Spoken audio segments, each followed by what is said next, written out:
Hey, welcome back. In this video, we're going to talk about an important mathematical structure in Calc 3 called infinite series.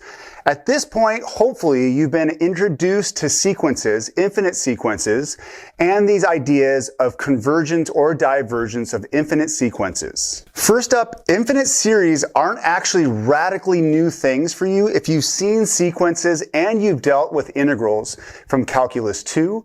In this case, what an infinite series is just a sequence that you're adding the terms together instead of just investigating each term separately. And exactly with sequences, what we have is the definition for AK, so the kth term of a sequence. But importantly for series, what we're doing is adding them together.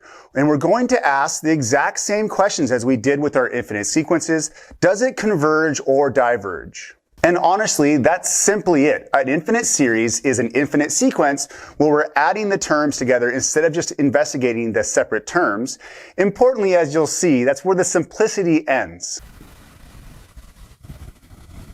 One thing before we get going, it's important to note that why these are going to look a lot like integration. Integration is for functions that are continuous. So for any real number, we're given a value. Importantly here for series, we actually have these discrete values. We have a specific value when we have an input of 1 and then 2, but there's no idea of k being 1.5. What you'll see is we're going to have to attack these and the divergence or convergence of these series a bit differently than we did with integration. Up first, we need to talk about partial sums. What we're going to do is define what it means for a series to converge or diverge. But partial sums are simply not going all of the way with the addition of all of these infinite terms, which is really hard to deal with. We actually are going to look at a sequence of partial sums. The partial sums, we're going to use S to denote a sum, and S sub 1 is the first partial sum, and that's simply just the first term, A1, or the first part of this summation. S sub 2 is simply A1 plus A2. You probably can get the idea. We're going to use the verbiage partial sums a lot. If we say the fifth partial sum, that is just adding the first 5 terms of the sequence.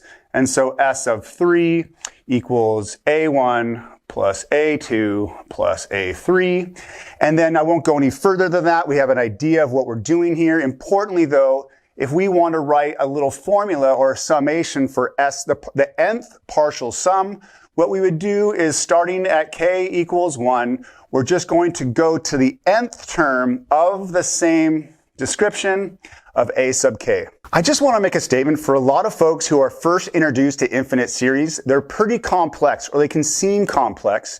I think it has a lot to do with notation. You should feel somewhat comfortable with this sigma sum notation. But importantly, listen to what I'm about to say. I can't emphasize this enough. If I'm going to look at the convergence or divergence of a series, what I'm actually going to do is I'm going to look at the convergence or divergence of the sequence of partial sums. So I look at these partial sums at each step, and I create a sequence with those partial sums. So we'll be looking at the infinite sequence of S sub n.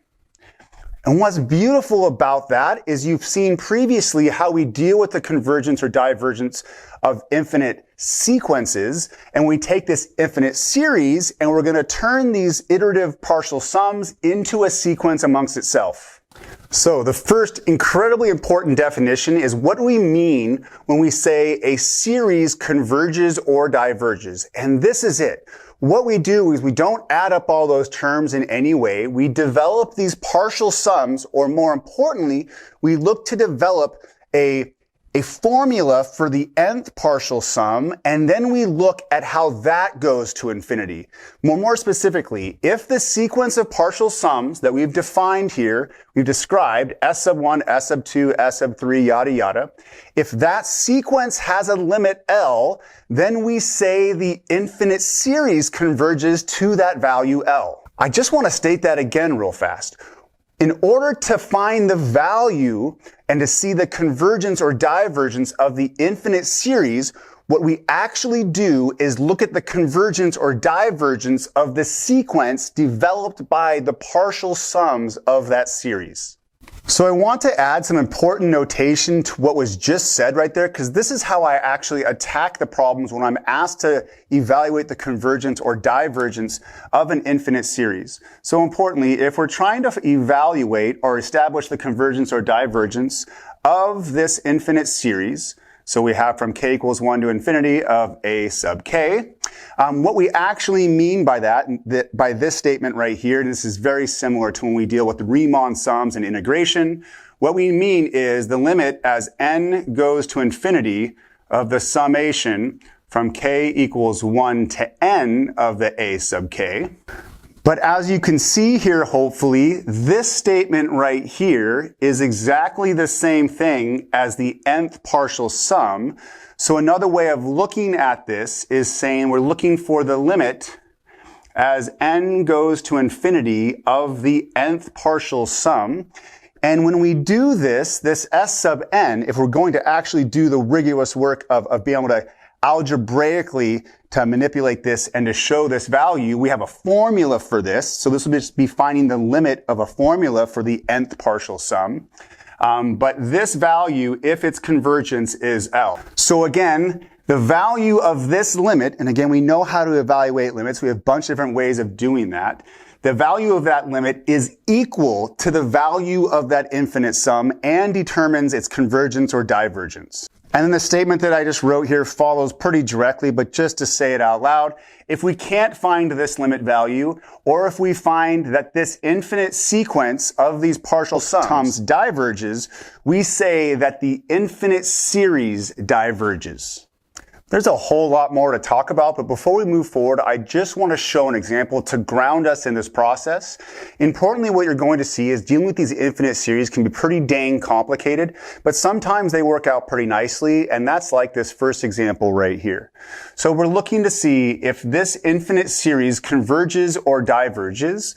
What I'm going to do out the gates here is I'm just going to play around and list a few of the first partial sums. So first of all here, I have s sub 1. So what this is just the first term. That's when k equals 1. I'm not going to write this all out for board space, but you can pause the video and verify. If k equals 1, what I get is 1 over 1 times 2. So this is 1/2. And then s sub 2, or the second partial sum, would be 1/2 plus what happens when I plug in a 2 into this. So 2 times 3, it'd be 1/6 right there. Let's do a few of these and then I'll add these up and see if we can see a pattern. So I know it's 1/2 plus 1/6 plus, okay, if I plug in a 3 into this, I get 3 times 4, so 1/12. And one more, so s sub 4, the fourth partial sum. This is kind of easy because when you've done the previous ones, we know that they start exactly the same. We just got to find the next one. Well, this is, by the way, this is 4, so this is 4 times 5. This will be 1/20th. You can kind of get an idea here, right? So this term right here, 1/12, was 3 times 4 in the denominator. This is 2 times 3. This is 4 times 5, yada, yada, yada. Importantly, I don't actually care about when I'm investigating these infinite series what each term is. I care about what the summation is, or these partial sums. So I have my first partial sum right here of 1/2. And then for the second partial sum, I have 1/2 plus 1/6. Just again, kind of hand wave it through this. This is 3/6. 3/6 plus 1/6 is 4/6. And that can be reduced down to 2/3. I'll again kind of walk through this third one. I'm going to get lazy with the fourth partial sum. But let's see, this is 2/12. This is 6/12. So 6/12 plus 2/12 is 8/12 plus 1/12 is 9/12. 9/12, which we can reduce with the common factor of 3 to get 3/4. And now I'm going to act like I'm doing mental math and adding these together, yada, yada, yada, reduce, cancel, 4/5. I've actually done this before, but I also know the pattern of these partial sums, and maybe you can see it here. And again, What I want to describe to find whether it's convergent or divergent is can I develop a formula, an explicit formula for the nth partial sum. And what you can see here is that the second partial sum is 2/3. The fourth partial sum is 4/5. And then what we can do is develop a formula. Again, this isn't a rigorous proof, but we're just getting used to these infinite series. Trust me, the nth partial sum for this infinite series ends up being n over n plus 1, right? So the fourth partial sum is 4 over 4 plus 1, which is 5. And again, this step will be hard with most infinite series, but this is set up to work pretty nicely. I've been able to develop a formula for the nth partial sum, and what we need to do is find out does a sequence of these partial sums have a limit? Or in other words, I have this definition right here. So in this case right here, if I'm looking for the value of this infinite series right here, so I have from k equals 1 to infinity of 1 over k times k plus 1, what I've found is that the nth partial sum is defined by this n over n plus 1. Following along to here, what I know is that this infinite series value will be the same as this limit right here, n over n plus 1. That's the formula, the explicit formula for the definition of the nth partial sum. And if we know about our infinite limits right here, we're looking at this. We're looking at the lead terms of the numerator and the denominator. The lead coefficients will give us this value since we have the same degree. This limit goes to 1. Therefore, what this means right here is that this infinite series right here converges to 1. Again, that example is just meant to establish some kind of grounding for what we're doing here. Importantly, you'll see we're not looking at the limit of this definition of each of these terms of infinite series. We have to analyze the partial sums. With the analysis of the partial sums, if we can develop an explicit formula, then we can just apply the limit as n goes to infinity of those terms in that sequence. Let's now look at some rules or properties of these infinite series. So here we have just 3 properties of infinite series that are very useful when trying to evaluate the value of an infinite series or determine if it converges or diverges.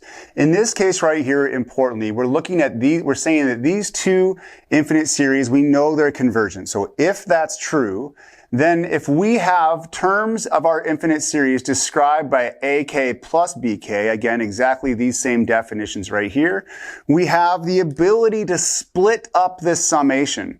Importantly, these 3 properties are the same as integrals because we have limits being applied to infinite sums. So these 3 properties are properties of limits and of infinite sums. Therefore, they become properties of these infinite series. So here, the value of this more complex infinite series is the same as the series from 1 to infinity of a sub k, and then adding the infinite series from k equals 1 to infinity of bk. So this would be the sum property of infinite series.